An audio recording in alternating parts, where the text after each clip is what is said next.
Welcome to another episode of the Twins Talk It Up podcast. My identical twin brother and I are very excited about our special guest today. Our guest is Lani Phillips. She is a vice president of U.S. channel sales at Microsoft. She's also serves as the executive leadership sponsor for the Black Channel Partner Alliance, which we call BCPA, with aggressive goal of generating $100 million over the next 3 years with 100 Black-owned technology firms, creating 800 net new tech jobs, and performing 1,000 digital transformations in the inner cities. Lani is also the member of the board of advisors at the International Association of Microsoft Channel Partners, IAMCP. And she's also the founder and the board member of the Women Executives Channel Advisory Board.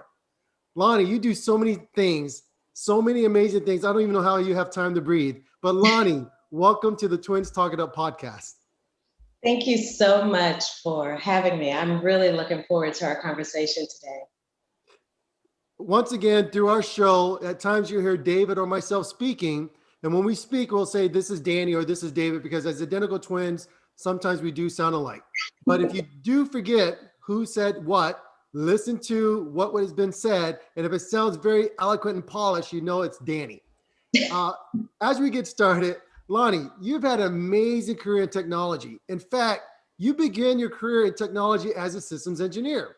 You cannot meet many women leaders at all who have a technical background, who studied technology, who have an engineering degree, who's actually trailblazed this industry like you have. You've been a leader in technology. You've been what we call a motivator. People have followed you all over the place. You have your own weekly podcast training series that you've done to help mentor and onboard people as well. But listen, as our audience is coming on board, as they're listening to who you are, what you are, I really want to give some time for the audience to understand who you are, learn a little bit more about you, and then, of course, provide examples to the rest of the audience on how you were able to, one, as a woman, been successful and moved up the ranks at Microsoft, VP leading all US channels, and as a minority, how you've been able to do that. So I hope that during this podcast, we can actually shed a little bit more light for the rest of the audience today. Awesome. Would love to do that. So Lani, this is David. Can you give us a brief overview of your journey in technology and what inspired you to want to kind of, in a sense, carve this path that you're on? You know, when I think about my journey, I can't even start talking about my journey without talking about my upbringing. I actually think about my mom and dad. My mom and dad were really big on education, and that was something that was a requirement in our home. Both my mom and dad were college educated, but their parents were not.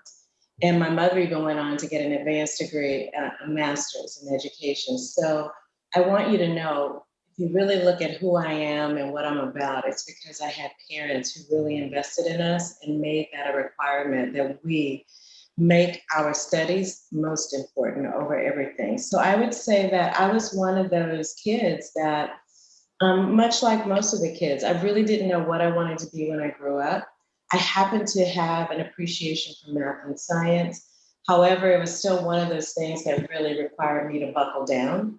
And I really didn't know that I wanted to go into technology, although my dad invested in technology early. I should also mention that we lost my mother early in life because she had cancer, but she was a school teacher. And my dad ended up raising us in my teenage years on to this point, which my dad passed just a few years back. But I would say that for me, it was one of those things where I recognized that I had a strength in that area, that I picked up on technology very easily. I think it was a core part of my DNA because of my dad and my uncles and all of them. All were really strong engineers. They really had that math and they loved science. So I think it was just in some of my DNA that I could pick it up very easily. But I still didn't want to do it. I decided I would want to do business, or at one time I even thought maybe I'll go down the path of being a television broadcaster, and realized I would probably have more fun in business.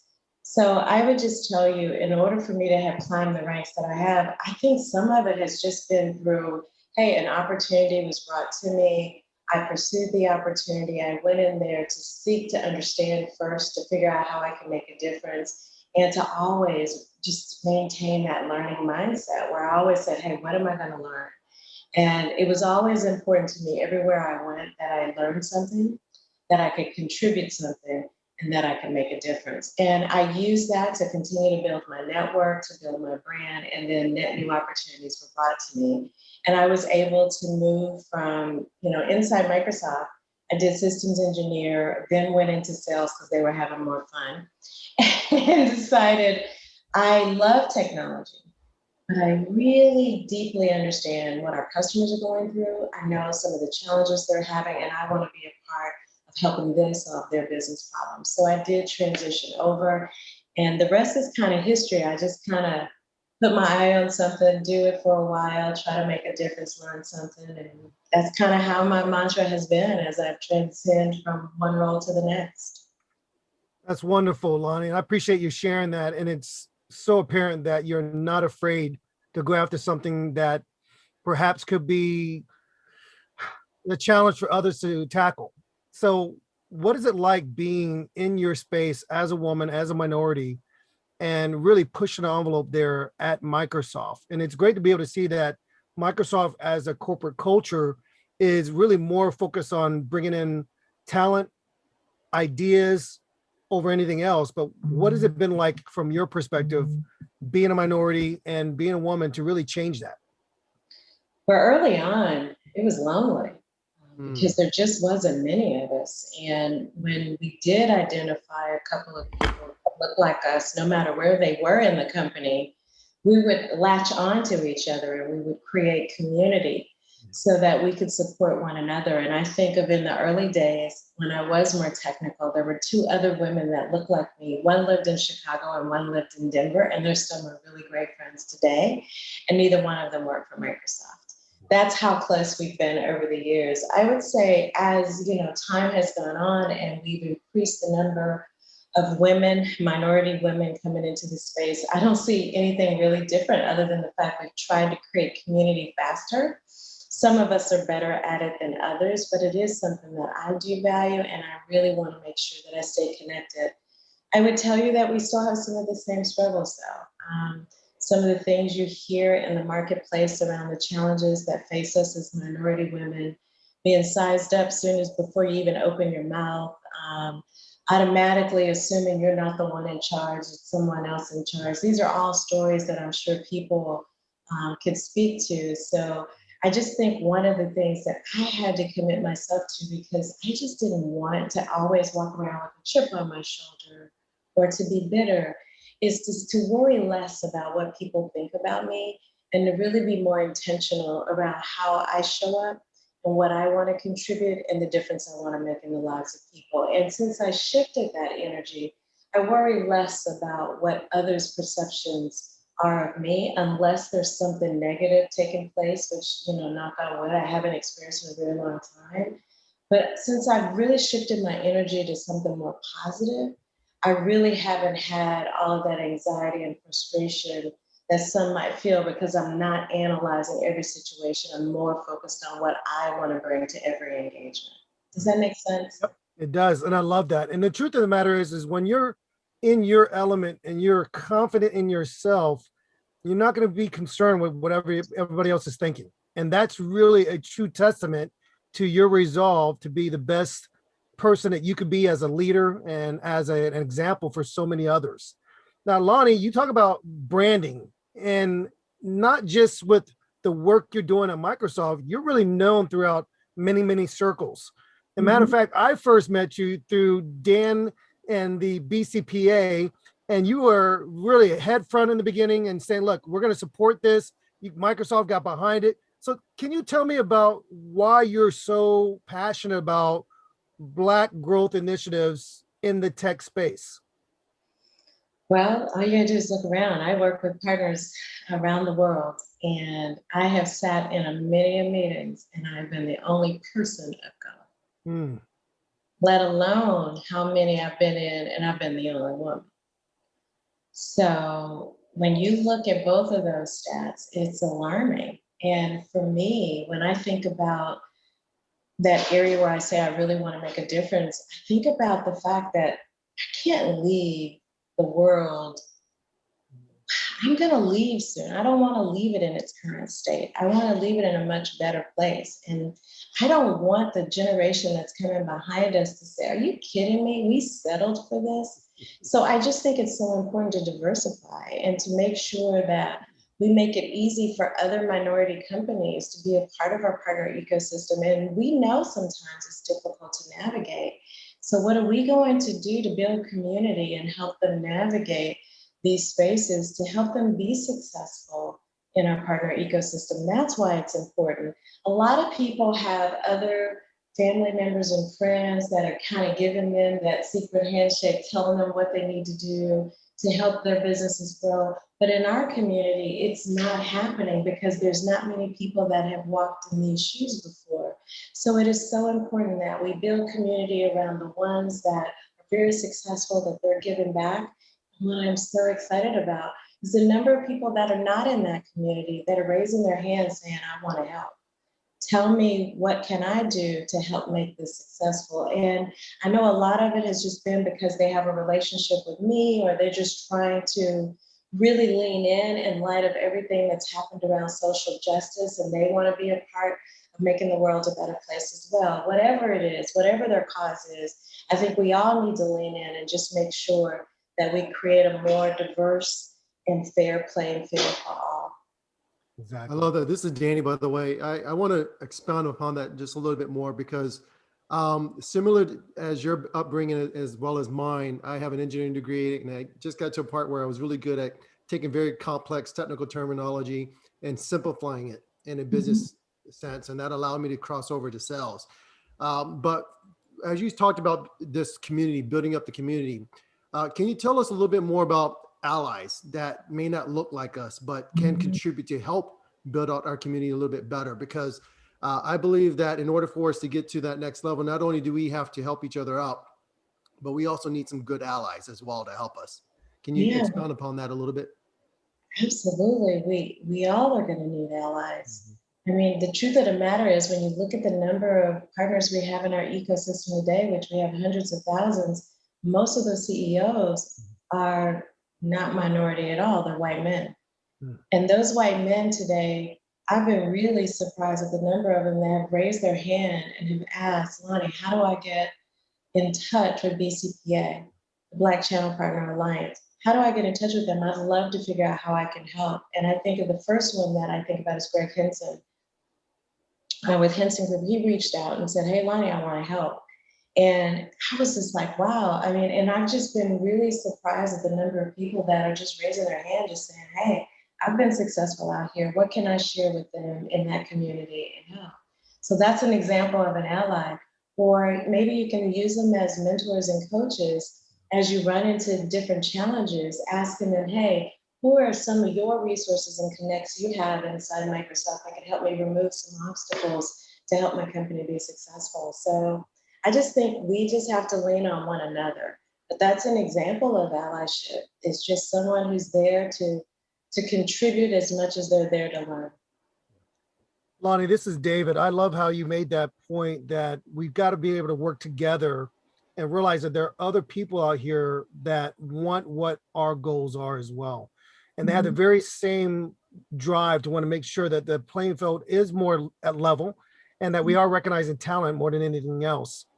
Dani and I recently did an episode on mentorship. I mean, there's so many different things I want to ask you about. You know, we can talk about branding, we can talk about mentorship, but we recently did an episode on mentorship. You mentioned about resources and finding ways to kind of help the next level of leadership. Can you tell us about how in your career you've allowed people to help mentor you? And then how did you turn this around to starting your own mentorship program? Because you've got something new called the Modern Mentor Sessions, or at least that's what you're conducting. And I've been able to go on and look at some of these. I'm thinking to myself, how did she turn this around like this? But can you speak to that? Maybe there was somebody in your life that influenced you, or what led you to begin this? Yeah, well, I mean, I can't get to where I am without mentors and sponsors. Let's just be honest, because you're going to need both. When I think about the mentors in my life, the people that I really leaned on, that really were willing to share with me some of the critical lessons that they've learned to help me navigate, spaces and places that I've never been. so that I can learn from their past experience and apply it to my scenario to help me be successful. I am just forever grateful. And I have a ton of mentors because now I'm up to the point where I kind of think of them as coaches because they all have strengths and areas that at any given time I might need. So I call on my board of directors, and depending on what I'm going through, I'll call an individual that has a strength in an area and I'll say, hey, I need to talk it through. Would love to get your point of view. So when it comes to mentorship, that's always been so key to me. But I've always had different types of mentors in the sense that some people were willing to give you the rose-colored glass view of the world, where they've had no problems. Everything was so perfect, and these are the things that they did. I got less from those interactions, but the ones that I got the most from were the ones who were willing to be vulnerable, admit that they made some mistakes, and say, look, let me tell you how not to do it. Because this is what I did, and this is what happened to me, and I want something different for you. Those are the ones I appreciated more than anything. The ones who were willing to say, I'm so imperfect. This is how I did it. Let me share with you what I learned. And more importantly, let me tell you what not to do, right? And so I just thought about that as I was starting to think about legacy and how I could make a bigger difference. Because I've been with Microsoft, it'll be 24 years in July. And so I am starting to think about the days of, okay, there's a generation coming up behind me. It's time for me to lift my head up and say, stop working so hard. I'm still gonna work hard because this is who I am.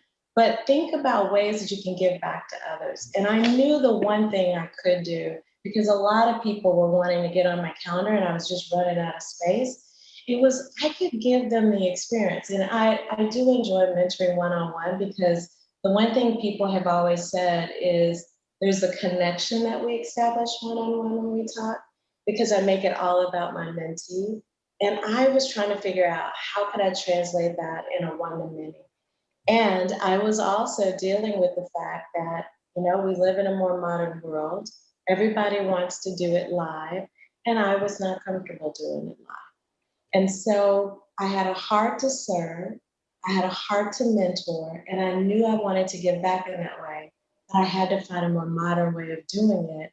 And I was being challenged to do it on video and to do it live. So I said, okay, they can go on this journey with me. It will allow them to see that I too continue to learn no matter what level you're at. You got to keep on that learning journey. But I will also try to bring the intimacy. And that's where modern mentoring was born. It was just born out of my desire to help more people navigate these spaces because there is no blueprint. And when you have no blueprint, you need help. What I love, Lonnie, this is David. I've got to jump in here and say what I love about it is that you're not just saying, I'm only going to mentor this level of talent or management. You actually have opened it up for so many people to get access to you and to be able to learn some of your really what I would call words of wisdom. And so to me, that's different than what I see in traditional mentorship. When you have a mentor saying, I'm only going to work with the top level managers. You have mentees going, well, I guess I can't go to the CEO for help. I got to go to the manager for help. And you said, no, I'm going to open up for anybody that really wants this support. And to me, I want to say that is brilliant. I love that you're able to do that. I hope more people do it because I tell everyone I'm one person. Mm-hmm. Yes, I will keep doing this because it gives me just as much as I hope they're getting out of it. And I've gotten a lot of positive feedback, but I want to see more leaders be more vulnerable and put themselves out there because it's not comfortable. Goodness, go look at some of my first videos. I'm so transparent. I think in that first one, I think I even saw the camera move because we didn't even know if I was live or not. And it was funny because I thought it was important for people to see that I'm learning as well, right? Yes, I've been on this journey, but this whole social thing was new to me. And so you're right. I do want to see more leaders do it because people are starved for that insight. And I also had gotten a lot of requests during this year of the pandemic where people just wanted help, right? Navigating just the world in this virtual world.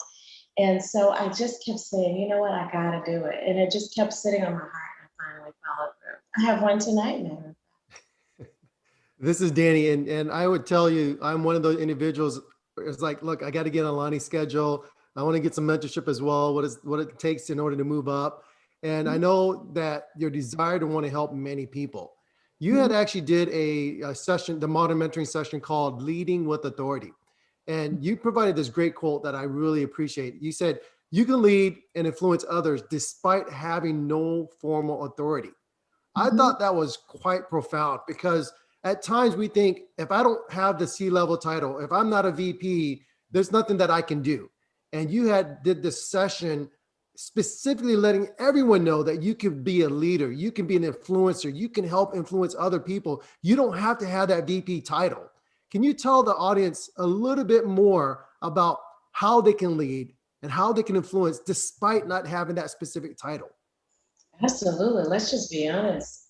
We are all leaders, whether we have direct reports or not. We lead right where we are at, period. Now, how do we do that? To me, it's so important. It just goes back to basic communication and connection. It means understanding what the other person is trying to achieve, right? Understanding what's important to them, what are some of their goals, and you need to figure out how what you're trying to do is a solution to that problem. And I also think it is so important for everyone who's trying to lead without authority to make sure that you don't minimize what you do bring to every interaction. You have a set of experiences that everyone can benefit from. We are all working in this matrix world. It is hard to have all of these direct reports. So we all have to work in the matrix world where we're needing one another to be successful. And it's just around creating general communication, connection, and alignment on what we are trying to achieve together. And to make sure that we also create space to make sure that we're able to have those difficult conversations and push through to the other side with one goal in mind, and that's for both sides to be successful. Yeah, and I would tell you that I'm one of the individuals that watches all of your sessions. I've Oh, watched the thank new you. YouTube series that you launched. I'm watching all of that because I believe, as you said, very in the very beginning when we got started, you, as you were growing up, you did a lot of learning. You realized that you had to go out and learn. You had to go out and apply. And for me, even in this stage of my career, it's all about continue to learn, continue to add to my knowledge. And one of the things that I try to do, because I didn't have mentors growing up. There weren't a lot of people that looked like us that Mhm. mentored me. So I try to grab wisdom from anyone and everyone I can. And so I would have to tell everybody today that I've watched, listened to all your stuff because I feel like there's some knowledge of wisdom in there that I want to gather. And one of the things I thought was really impressive is that you had come up with this thing about the 6 steps to having an authentic conversation. Yeah. And I when I listened to that, there were things I didn't even know, and I realized, wow, this is amazing and it's profound. That sometimes we don't know how to have an authentic conversation. We don't realize that when we are speaking to people, they don't get the realness out of us.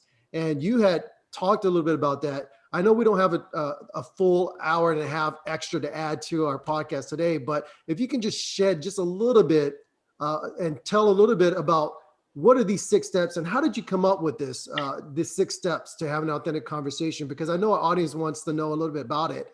And I think they need to hear just a little bit from you. They can always go back and listen to your session, but just Sure. give us a little glimpse of how you came up with this. Oh, sure. Where it was born is when I was having some difficult conversations during a very difficult time in the world, and it was during the social injustice, let's just be honest. And everyone was uncomfortable. And I was sitting here after, I'll never forget that weekend ever, when I heard about all the riots and I was coming back to work and I noticed nobody was talking about it. But in all of my one on ones that morning, everybody was mentioning it. And they were telling me the impact it had on them and their children.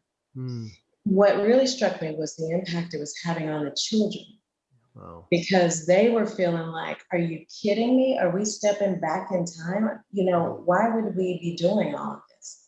Mhm. And so I said to my HR business partner, I want to do something. I need to do something. I just don't know what it is. And then I said, I think I'm going to host a town hall. And I said, do you see a problem with that? And she asked a little bit about what the town hall would be. I said, I just want to create space. Let's have an authentic conversation and allow people to feel. Yep. And she says, I don't think there's anything wrong with that. I said, I'll facilitate the conversation and I'll just keep the group limited. Well, then within an hour, it became the whole organization. And what happened essentially is I opened it up, acknowledging what we were facing and wanting to create space for people to be able to share what they were feeling. And more importantly, if you want to ask questions or you want to talk through some of this, let's do that. And I wanted to do it in a way that everyone felt like they were seen, right? They felt like they were valued, and they definitely felt like they were heard. And so the 6 steps to an authentic conversation, and I'll have to cheat a little bit, but it's show up and listen with empathy. It's be vulnerable. It's demonstrate active listening. It's validating people's feelings. And it's asking where you can help. And more importantly, when people tell you where you can help, follow through. And it was just that simple. So that's why or how I got started. And those are the 6 tips, and I can go wherever you want to go there. Lonnie, this is David, and I talk so often about being authentic, be genuine, but I love how you added in there, not just the ability to listen, but to ask, how can I help? Too many times we assume we can get involved, we have the answers. No, but we never stop to ask how. And then once you ask, be willing to hear the response and then roll up your sleeves, let's get to work. And I think that's the challenge that I think so many different companies are facing is, okay, we say we're going to have conversations. We're going to talk about it. It's not going to be just a suggestion box. What do we do? Well, once you hear what people are saying, do it. Yes. I think And that's I'll also add to that for you is one of the things I've learned, even through this year plus of the pandemic, everybody needs something different. Yeah. So ask them, what does support look like for them, right? Yes. And give them space to think about it. And when they tell you, that to me, where real compassion, that's where empathy turns into compassion. When you move into action and you do something towards where they've asked you to do something, just follow through on it. That's really demonstrating compassion. But come on, let's just be serious. If you just slow down and ask someone, what does support look like for you? And then you do something about it, I mean, you're going to have a win every time. And Lonnie, if you don't mind me adding, this is David again, just that component of empathy, compassion, asking the right questions, that's really sales 101. If we understand selling is saying, what do you define success? Or what do you want to see accomplished? What do you want to see done in your company? And now we turn it to our employees. We turn it to the greatest resource that we have in our organization. And we say, what do you want to see done? What do you define as a successful diversity, equity, and inclusion program? What do you define as a successful opportunity for everyone to get pretty much that corner office, if you want to use that phrase? And that's what I love about what you just shared. We've got to ask the question. We've got to be willing to hear it, and we've got to be willing to move forward. So I love that you're pushing that envelope. There's not a doubt to me that more and more leaders who follow that lead are going to be really champions in this industry or in this field of technology. And I hope that's the case. I really, really do. Can I ask you this question, Lonnie, about leading teams? We talk about your leadership at Microsoft. You're not just pushing the envelope to champion so many different other organizations, especially when it comes to Black growth initiatives. You're not only champion for diversity and leadership within Microsoft itself, you've talked about leading teams at different levels. Can I ask you how you, as the vice president of channel sales at Microsoft, how did you navigate this health pandemic with your teams? How do you help them to stay focused despite the challenges of COVID-19, despite the challenges that we've seen with social unrest? How have you helped your teams to stay focused on continuing to grow while not ignoring the reality of the fact that we're in this life, right? How did you do that? Yeah, I would have to simply state it as leading with my head and leading with my heart. It's leading with both. And I recognize I've always been one of those leaders that recognized that people were our most important asset. And if I did not empower people, and help them be successful, there was no way we were going to be able to reach our organizational goals. So one of the first things I think we all have to do during the time of a pandemic is just remember something as simple as, even in a one-on-one, let's be a little slower to jump into action in business, and let's just do a simple check-in. A check-in to say, how are you doing today? And to try to remember the connections that you've had with people, whether they were moving, a spouse or a partner was sick, whatever, try to just check in on how that was going. Like, I had a number of people had experienced COVID in their family. Hey, last time we talked, I know you were still dealing with that. How is that brother doing? How is that uncle doing? How are you doing? How's the family coping with it? What's top of mind for you? What is something you're proud of learning during the pandemic? Just do a simple check-in question to just plug into that individual on a personal level, and then transition into the business topics. And I think just trying to model that way and acknowledge that it's so important for us to find ways to connect with one another and connect with the human aspect of one another. I've also done things like, we don't have the connections when I was traveling all over the US, so we did virtual connections. I did them in big groups. We created a sign. You could pick whatever you want your sign to say, and we hand painted, and we just had casual conversation on Teams. Of course, they've done the happy hours, we've done the active meetings where you do something, physical activity with no PowerPoints, and then you engage with each other.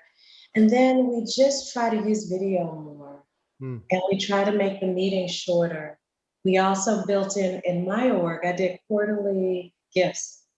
And it really was less about the gift, and it was more to give them something to let them know we were thinking about them. And we wanted them to have something as a little bit of a reminder to make it a little bit easier during this time. Some of the examples are, we've given them meal prep services. We've allowed them to be able to shop at, not shop, but go to Grubhub or some of the Uber Eats, whatever is in the area, or to be able to shop via Instacart.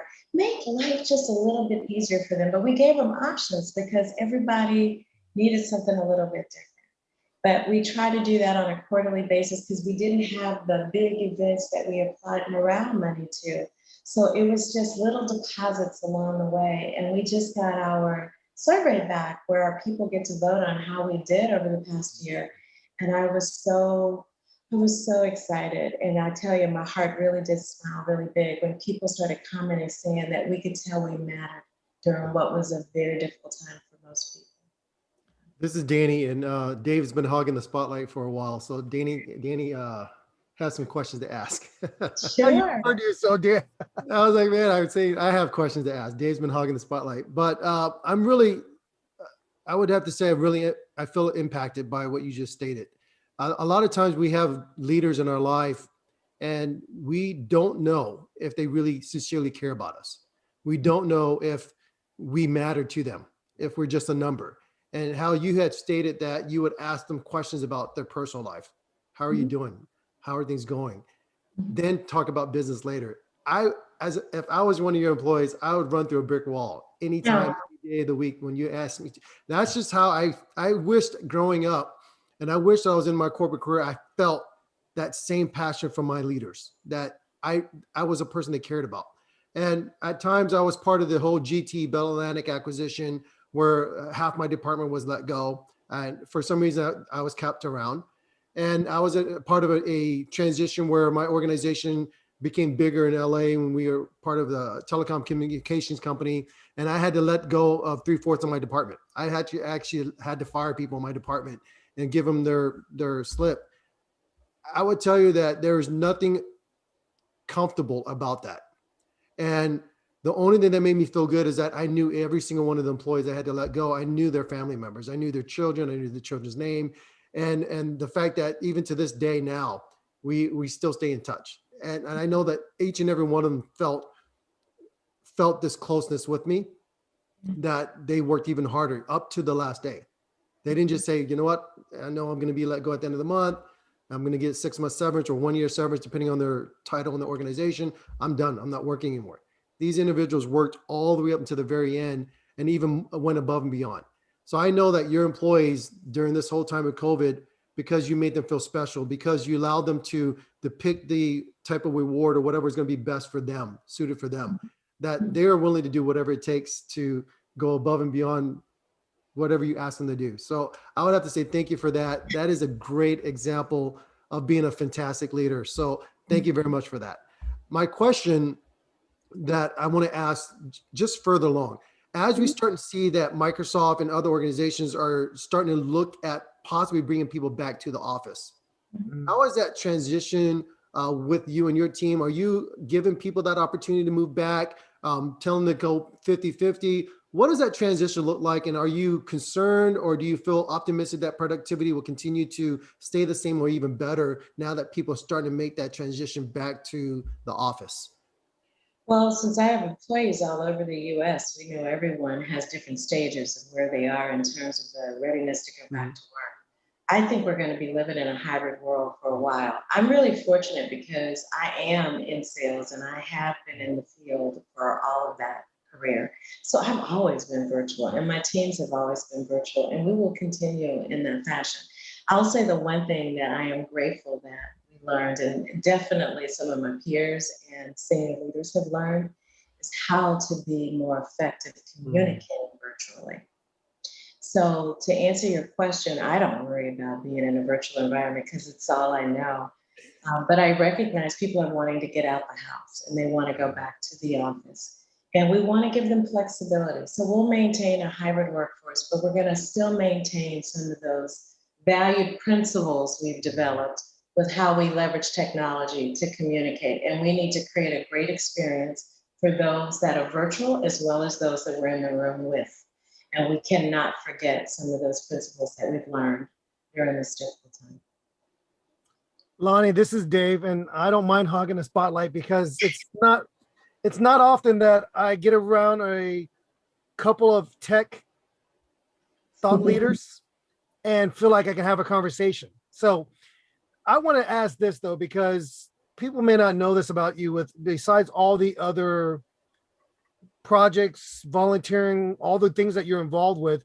I wanted to ask, what are some of the projects you're looking forward to in the next quarter, the next year? I know for Dan and I, we're actually trying to put out our first book on public speaking, and then our second book entitled Identically Opposite this early fall. But would you mind sharing perhaps some of the projects you're working on and what you're looking at for the next 6 months or so? Sure. So modern mentoring, it started off as just an idea that I was going to try and help as many people as I could for a finite period of time. And I think the people have spoken and they want more. So I am going to continue to invest in that and make sure that I continue to find people that can share their wisdom and have those authentic conversations with people and share. So I'll continue to invest there and build real community with them. Because right now we connect there, we have a lot of regulars, but a lot of people are watching it at their own time. So I want to build community around them. So that's something I'll do. This book, oh my God, this book. So I've been writing a book. The book is about leadership, and I'm going to say what type of leadership, but to speak about leading with your head and heart. I'll leave it with that. Okay. I really want to teach people some of the principles that I've practiced and that I've learned the hard way, just by working for leaders that are just like what you said, Dani, that you really don't know that they do care about you. And I know how it made me feel, and I know what it has sparked inside me to show up differently. And so I want to share more about that. The other thing I want to do, a lot of people love to see me speak on stage. I've been so far away from it that I always wonder how that's going to go when I get to do it again. Probably the nerves are going to be out off the chart because I've been away from it so long. Yep. I used to feel right at home on stage.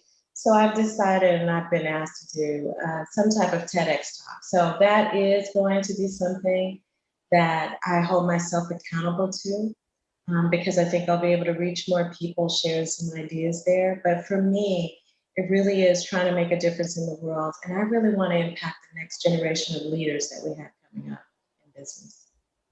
This is Dani. I would tell you that I first of all will be ecstatic and be one of the first person to register to watch your TEDx talk. Oh, One of your peers at Microsoft, Gabriella Schuster, also did a TEDx talk she out in did. Colorado that we were able to participate in. And I will tell you, I have two daughters. And one of the things about having great, amazing leadership is that they have great examples they can follow. And my wife's an entrepreneur, I'm an entrepreneur, and we're both come from tech background. And all I care about in the future is opportunities being available for them. Opportunities where they can walk into a job, walk into the office, they can actually feel proud, have a conversation, and not be judged by the color of the skin, but by the content of the character, as MLK Jr. said. And I'm really grateful to have you, Gabriella, and so many pioneers out there being able to speak. And then when I turn on YouTube and I show the TEDx videos, or I show your mentoring videos to my daughters, they have great examples they can look at. So first of all, just thank you very much for being a great leader who actually does not mind putting herself out there so that others can see that. Thank you very much for that. Oh, my pleasure. Thank you. It's not easy though. I'll tell everyone. I get asked all the time. It's something I've done now for a year, a little over a year. That's it. That's it. I had a partner say to me that I needed to brand myself. I was like, I don't need a brand. What are you talking about? I work for Microsoft. That's what I do. I'm Microsoft. And they said, no, you do Microsoft already. You do it well, but you need to really think about all the things you can do. And you have to think about Lonnie Phillips, who happens to work for Microsoft. And it took me a minute to get my head wrapped around that one. And then I said, as long as what I'm doing ties back to Microsoft and ties back to technology for good and to empower other people, I'm good with that. And so that is kind of what's happened over the last year. Me pulling back a little bit from Microsoft because my voice had become synonymous with Microsoft. And people wanted to hear, how did I personally feel, right? Not how Microsoft felt, but how did I feel? And so the more I allowed myself to do that, the more comfortable I got. So the one thing I would offer your daughters, and I hope they get from every interaction, is that confidence.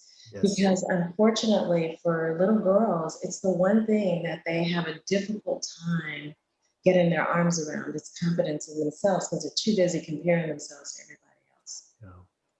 This is Dani. I want to say that I appreciate that advice. I only have girls. I don't have any boys. So when I think about what they have to face, one being a minority, two being a woman, and then three, trying to find their voice, as you stated earlier, to be able to walk into the room and feel confident, not having to worry about comparing themselves with other people, but being confident in themselves. One of the things we have done every day is we practice the mindset exercises with them.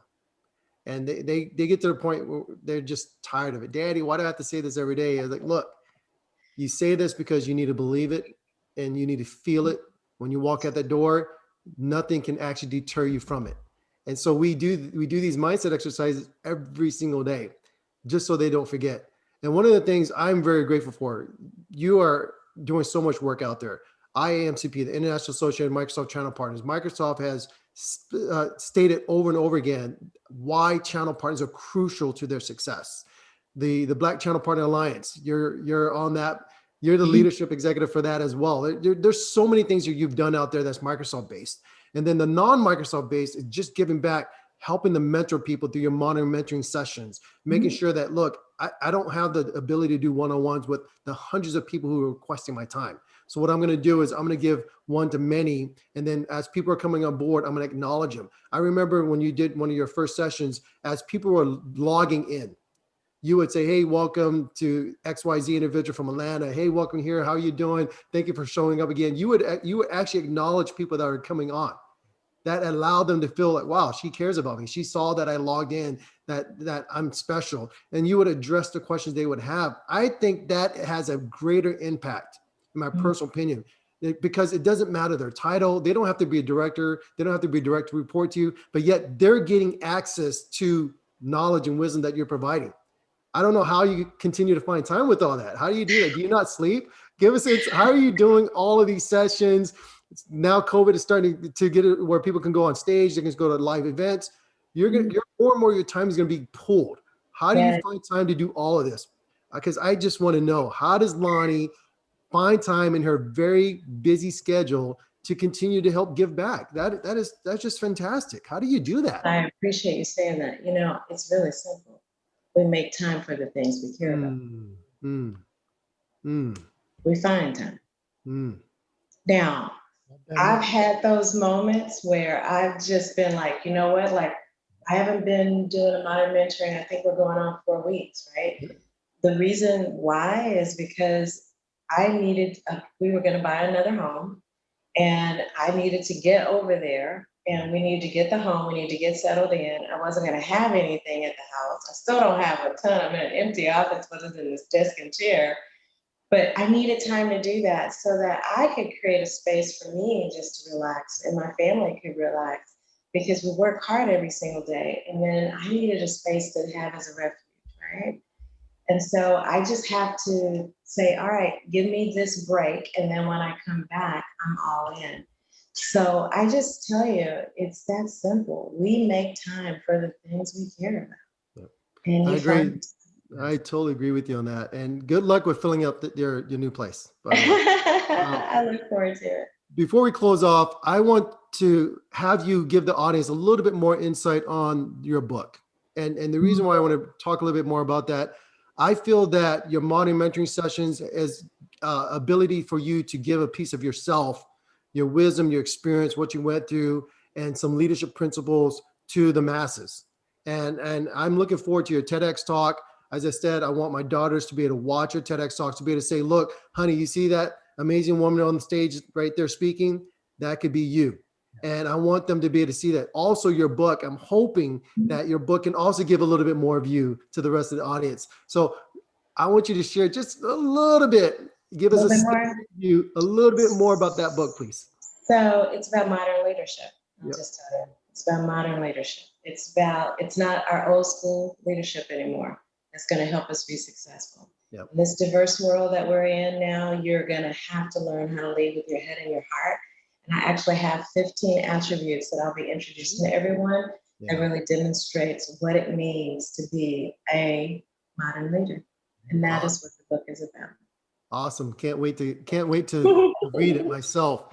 I know my brother is very excited about reading it as well. I want to let the audience know that we are grateful having our special guest today, Lani Phillips, as the Vice President of U.S. Channel Sales at Microsoft. But not only that, as a great mentor, a great leader who has continuously giving a lot of her own personal time, her personal hours and minutes back to the audience. Look, if you don't have a mentor and you don't know where to go to get insights, go and follow her. Go to the Modern Mentoring Leadership series that she puts together. And then if you want more insights, follow the leadership things that she has put in place. Go join some of the associations that she's a board member of or an executive sponsor for. There is wisdom out there today. Do not put yourself in a situation where you say, I cannot grow. I don't have examples. I don't have leaders helping me. There is leadership, wisdom, knowledge out there everywhere. Lani has given us many examples today. We want to thank you so very much, Lani, for joining us on the Twins Talking Up podcast. We are so grateful for you. We cannot wait for your book to come out so other people can read more about it. Thank you so very much, Lani, for joining us today on the Twins Talking Up podcast. Thank you so much for having me. And also, I have a website where I'm trying to aggregate everything through that. Please can follow me on LonniePhillips.com. And we'll include that on the link, Lani. Thanks again. Yes, thank you both. I had fun talking to you. Thank you.